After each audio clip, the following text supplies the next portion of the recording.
Good morning, guys. Today we're gonna go exploring surrounding of Novi Sad. I want to visit my big friend, my godfather Dragan. He lives in Ada, which is around 70 kilometers away from Novi Sad if you're going normal route, which of course I'm not gonna do. Today is quite foggy. I actually did not expect it to be this way. Either way, it's gonna be a really nice ride, I believe, because if you're dressed properly for occasion, there is no reason for the ride not to be nice. I'm already living in Novi Sad for like 5-6 days. I actually don't know how I'm gonna be liking Novi Sad, of course, after some time, because usually when you move somewhere, when you're there fresh, you will see lots of interesting things and it will be very fun and exciting. But after some time we'll see how the things are gonna be settling down. I'm just not sure about the riding in general, because southern part of Serbia is rich with nice curves, also proper roads recently, and you can have lots of sporty fun with the bike and also explore the hills, valleys, mountains. Whereas the north, there's lots of, like I said, boulevards and straight streets. I don't know what to expect about that. I hope it will not get boring, like only riding straight. So that's why actually my goal is to start exploring and to see what's around Novi Sad and possibly find some nice twisty roads or slow roads. Okay. Let's make a space for him. With the time you're getting better at riding, you're getting more free with control of the vehicle, but the traffic itself, it's not changing much in terms of people driving skills. So if you're increasing your skills, like getting free with the bike, maneuvering, going left, right, like overtaking, squeezing in between vehicles, but there might be some situation where somebody does something very, very dumb, and you riding like so agile, so aggressive, so crazy and all of this will not be enough. And that's why you need to practice riding, but at the same time understanding that lots of other people don't know how to drive properly, and unfortunately you will get in situations where they will hurt you if you continue riding your own pace that you were used to.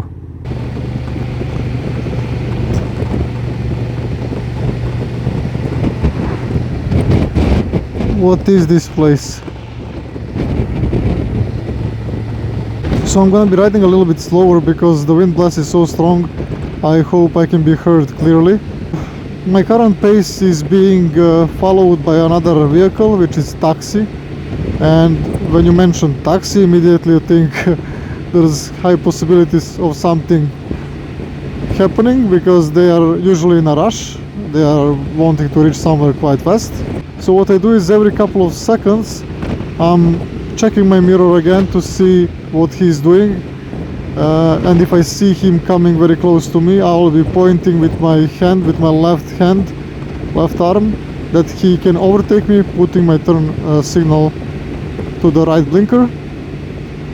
So you need to monitor these things. If you see somebody is close to you, better let him pass than to always constantly need to check like every 2-3 seconds what he's doing behind you, because you don't want to put your own safety in other people's hands. But currently, so far, he's keeping his distance, and it's enough that I can recheck my mirrors every 3 to 4 seconds without feeling suffocated by his driving. Yeah, he's coming. Overtaking, let's say, in a last second scenario for my own taste. My left hand was prepared to point him to move left. I believe the size that we have and the lightning that we have on us as riders is quite important when it comes to how others perceive us. So that's why I want to put additional lights on my bike and to position them more on the sides, so I look like I'm bigger in the eyes of oncoming traffic, so they don't start overtaking somebody in front of me that easily. So they will rethink twice, like thinking, oh, this is a huge vehicle, or I don't have enough space to overtake vehicle without endangering him. Because when you see the truck on the road, for example, which is huge, you really think many times before you do anything. So of course we as a bikers, we are not so big, but at least doing something like putting the hazard lights or the turn signals on time, flashing, and when you do some emergency braking, flashing your brake lights, it's quite important for visibility. And also, like I said, if you see somebody does something like coming to you very close behind, putting the turn signal to let him pass, and also you can point with your left hand to show that you are dissatisfied, like show him to keep his left track. At least you will be looking a little bit bigger, so he will be needing to move. His reflex will be moving to the left more. Parker on the right, I don't trust him. I don't trust if he's gonna stay there or if he's gonna do a sudden U-turn or lane merge. So moving to the left. Of course, as always, when you want to move anywhere, even in your lane, always check your surrounding. Check what's coming. For example, if you want to move to the right path, check what's over there in front, in the grass, around the trees. Because if there is a fox, for example, running towards the road and you are moving to the right at the same time, you will of course need to maneuver to the left again. So now I was keeping the right trail of my lane, moving to the left as there is some obstacle, this bridge fence. Now moving to the right again, and I'm preferring to keep the right path over here because I'm seeing what's to the right. There is like 5-6 meters of grass between the trees and the road. Over here moving to the left, again switching to the right. So overall you're trying to position yourself as far as possible from any kind of possibility that you are endangered. And usually I'm preferring to put the number one enemy, moving vehicles, and then the second is immobile obstacles or vehicles. Of course, in some situations you cannot judge what's the best thing to do. So if you cannot judge between staying away from immobile obstacle or from the moving vehicle, slow down, drop your gears, the bike will have stronger engine braking, and be ready, be prepared by keeping your foot on the brake and the fingers close to the lever of braking.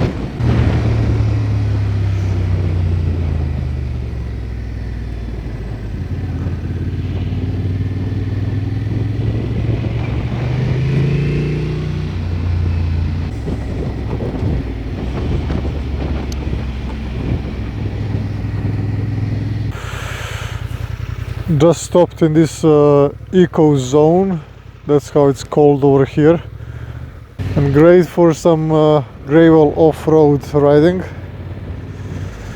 I'm gonna reach my destination very soon.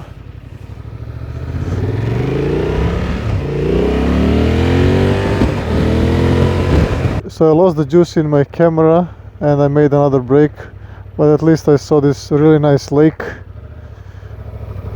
And now we're only a few minutes away from Dragon. Let's hope the camera will endure. Really nice place to come and relax on the weekend. Let's surprise Gagi.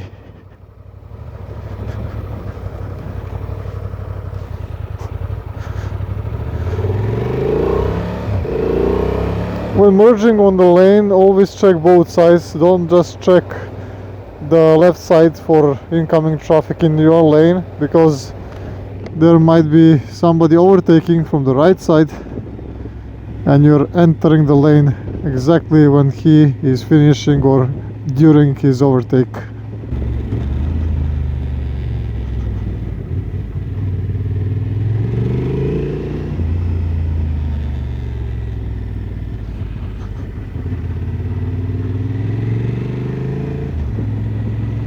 Huge church.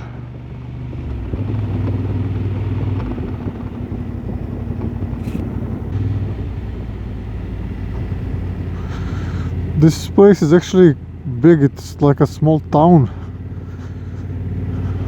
I'm not quite sure, but I think he's over here somewhere.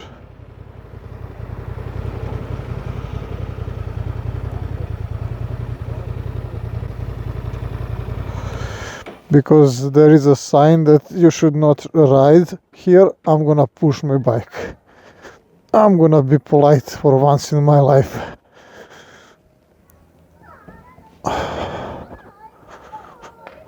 At least this bike is not heavy. But I don't... Oh. There is him. There is Gagi.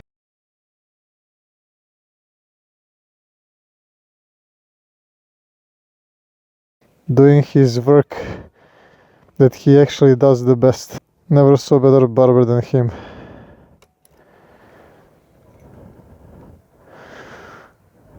So guys, thanks for watching. See you next video. Bye bye.